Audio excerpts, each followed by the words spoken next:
je vous bénis d'un amour éternel. Et tout à l'heure, je voudrais aussi ajouter un peu selon le message porte antique. En 2003, quand il y a eu les événements en Côte d'Ivoire 2022, c'est ça 2002, après 2003, nous sommes allés, et là, aller au Togo. Et quand je suis allée au Togo, et quand c'est pas 2003, ça c'est un autre voyage en 2003 au Togo que j'ai effectué.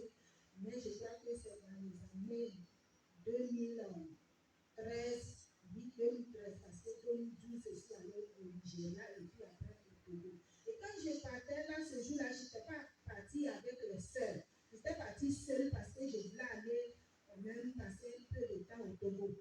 Et arrivé à la frontière, il faisait nuit, donc on devait dormir là. Et quand on était couché, en même temps, j'entends la voix esprit territoriaux. À ce moment-là, est-ce que nous, on connaît ce qui est quoi là, même on ne connaissait pas tout ça là. Et donc, on a passé la frontière. Arrivé au Togo, les gens, les motos là sont venus me prendre. Mais pendant la nuit, quand j'ai entendu ça, j'ai prié à ma manière. Et quand je suis arrivé au Togo, que la moto m'a pris pour aller dans le quartier qu'on appelle Berkota, j'ai dit, je ne sais même pas quoi qui s'est passé. J'ai dit la moto, je me vois à terre, sur le goudron. Et le goudron a bouffé mon corps comme ça, le sang. Et c'est après que je me suis réveillée. Donc tout à l'heure, quand on a prêché les esprits porte antique, je me suis rappelé que le Saint-Esprit m'avait dit esprit territoriaux. Donc il y avait ces esprits-là qui me contrôlaient, qui m'ont suivi jusqu'au Togo pour aller me faire tomber. Si ce n'était pas la grâce de Dieu, je mourrais là-bas. Dieu m'a fait sortir, donc je voudrais vraiment.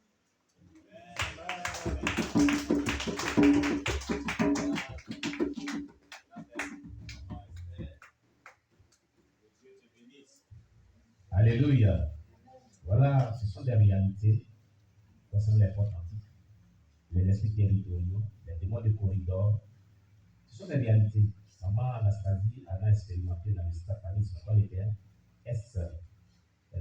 sataniste, femme de Lucifer pendant 35 ans.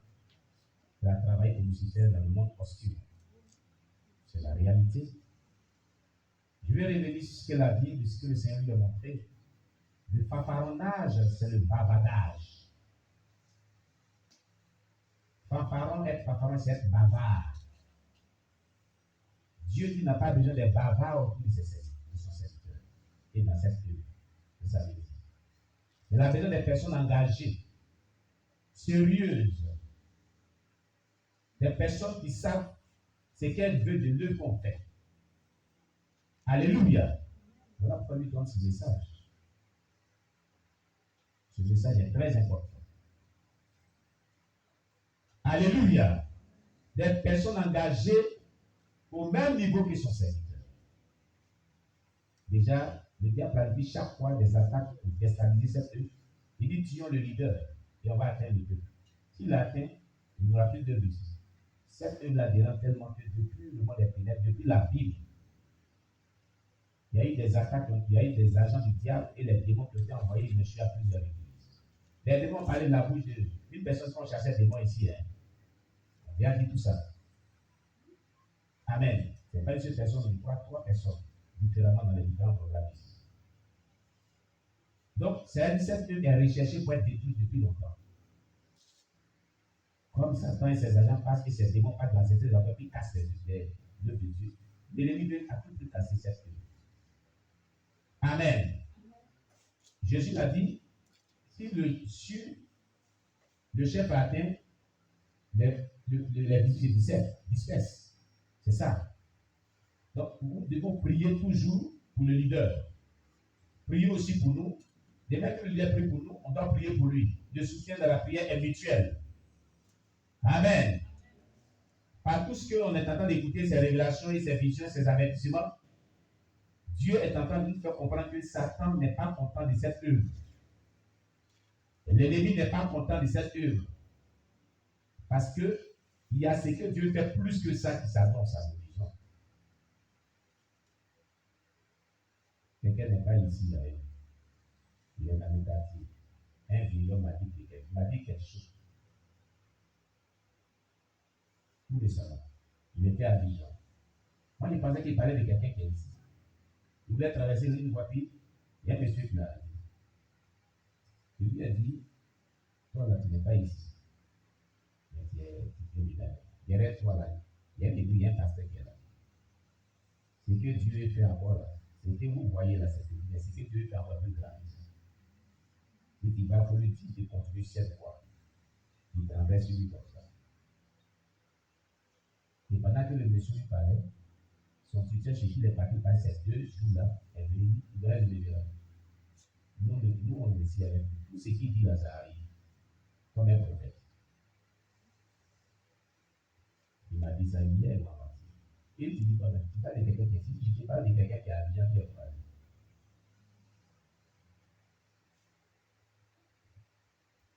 Mais le diable ne veut pas que ces choses arrivent. Et ce sont des choses que Dieu nous a révélées d'avance. Ils sont comme des confirmations. Mais nous voulons dire à tous ceux qui sont dans cette mission, dans cette congrégation, de relever le niveau de la prière. D'aller encore un peu profond dans le Seigneur dans les marches. D'aller le péché sur toutes ses formes. C'est ça qui fait la force. La force d'une mission, ce n'est pas dans ce qu'on appelle faya, non. C'est dans la sanctification véritable. La crainte de Dieu. Le haïssement de tout péché. C'est ça qui fait la force d'une œuvre. C'est ça qui fait la force du chrétien. Et ceci était la force du roi David. Il lui donnait vraiment de rapporter les batailles. C'est pourquoi le psaume 108, le verset 8 dit, Dieu a dit, dans sa sainteté, j'ai triomphé. C'est qui nous donne la victoire, c'est la sainteté absolue. Le haïssement de tout péché, toute iniquité. Si c'est ça votre église, c'est que le diable planifie, ça ne va jamais arriver. Et nous sortirons toujours victorieux et nous rentrerons dans cette gloire ensemble. Alléluia.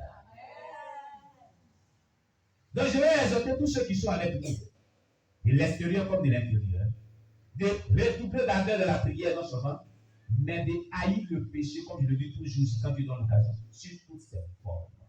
Haïr le péché, haïr l'iniquité et l'injustice, mais aimer son prochain comme soi-même, aimer son ennemi et aimer la sainteté, la soumission à la parole.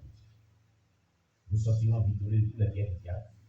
Nous irons de progrès en progrès et nous rentrerons dans la gloire de Dieu. Si tu es avec moi, il faut suivre Dieu de cette manière. Alléluia. Alléluia. Acclame le Seigneur Jésus. Nous allons obéir à la parole de Dieu. On le soit ici en semaine. Et de marcher dans la crainte de Dieu continuellement. De haïr le péché. Beaucoup ont bien commencé, ont été détruits à cause du péché. Quand on parle de péché, les gens pensent que c'est le péché sexuel seulement. Le péché, c'est fort. L'orgueil, les calomnies, les critiques, l'envie, la convoitise, l'escroquerie, le mensonge, le fanfaronnage, la haine, la rancœur, l'hypocrisie. Tous les types de péchés, il faut les haïr. Le péché n'est pas de bonne chose. Quelqu'un comprend bien ce qu'il dit? Alléluia. Haïssons le péché sur toutes ses formes. Craignons Dieu, attachons-nous à la parole de Dieu. Et faisons ce que le Saint-Esprit dira de même jour. Nous sortirons toujours victorieux des pierres du diable. Et nous triompherons toujours de nos adversaires. Et Dieu va nous propulser toujours la gloire. Nous irons de gloire en gloire. Et de victoire en victoire sur nos ennemis au nom de Jésus. La force d'une assemblée chrétienne ou d'une communauté chrétienne, c'est lorsque cette assemblée chrétienne pratique, le leader et tous ses membres pratiquent la sanctification totale, interne comme externe. Car on pêche de deux manières, de manière interne comme externe. Et la crainte de Dieu continuelle jusqu'au retour de Jésus-Christ. C'est ça qui donne la force. C'est ça qui donne la victoire. C'est ça qui donne le triomphe. Là où il y a triomphe, il y a protection de Dieu. C'est pourquoi David a mené tous ses combats. Il n'a pas été écorché par une gratuité. Il était tout victorieux et protégé. Voilà pour la vie. Dieu lui a dit, lui David, Dieu a dit dans sa sainteté, il est triomphe. Somme 108, verset 10. C'est dans la sainteté qu'on aura la victoire. Il faut aimer la sanctification. Or, la Bible dit c'est la sainteté, lui le verra Dieu. Aimons la sanctification profondément, totalement et définitivement. Et pour toujours, de manière continue, jusqu'à ce qu'on quitte la terre ou jusqu'à ce que Jésus revienne. Tout chrétien appelé à cela. Que le Seigneur nous bénisse. On acclame le Seigneur. Alors, cher bien-aimé, tu vas prendre ton offrande, tu vas prendre ta dîme. Si tu n'as pas aussi envoyé l'offrande, même dîme, tu vas prier et demander à Dieu de te bénir pour la prochaine fois. Amen. Amen. Tout le monde va prier pour faire son offrande, pour lui donner sa vie. Amen. Voilà.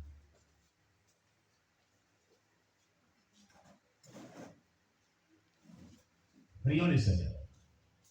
Seigneur Jésus, tu as fait le premier à nous donner ta vie à la croix. Et nous te prouver par cela ton amour pour nous. Nous voulons, Seigneur, que tu nous aides à pouvoir aussi prouver notre amour pour ton œuvre et pour toi. Reçois ces offrandes, ces vies, bénis-les et accepte-les au nom de Jésus-Christ. Amen. Donne-nous un cantique qui faisons les vies et donnons à Dieu. Louons le Seigneur notre Dieu, glorifions le nom du Tout-Puissant, célébrons à jamais notre roi. Amen, alléluia. Louons le Dieu, bénissons le Tout-Puissant, célébrons.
Tout ce que nous avons reçu provient de toi. Et c'est de ce que nous avons reçu que nous avons apporté dans ta maison. Nous te sommes reconnaissants de toutes les personnes qui ont donné et que nous dessinons les bénédictions abondent, afin qu'abondamment ils nous donnent dans ta maison. Merci pour toutes les personnes qui m'ont pu donner. Je prie que tu rassailles chacun de tes grâces, de ta paix, de ta bénédiction. Et que l'une ne manque pas dans les maisons de ceux qui ont donné de Dieu. Que la farine ne manque pas. Que tu sois la ressource de tous tes enfants ici. Que tu sois la provision de tous tes enfants ici. Éternel Dieu. Et que la joie abonde dans le cœur. Que la bénédiction abonde dans le cœur. Et que l'éternel Dieu, les enfants aient la joie de donner, de participer à ton œuvre. Nous bénissons ce qui a été donné par le nom de Jésus. Nous appliquons son sang Éternel, de toutes ces offrandes, que ta grâce, Seigneur, les multiplie.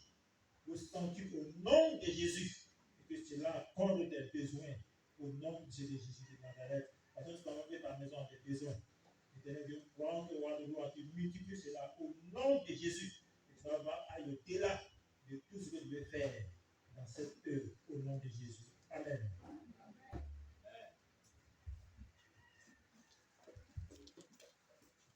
Le Seigneur Jésus-Christ.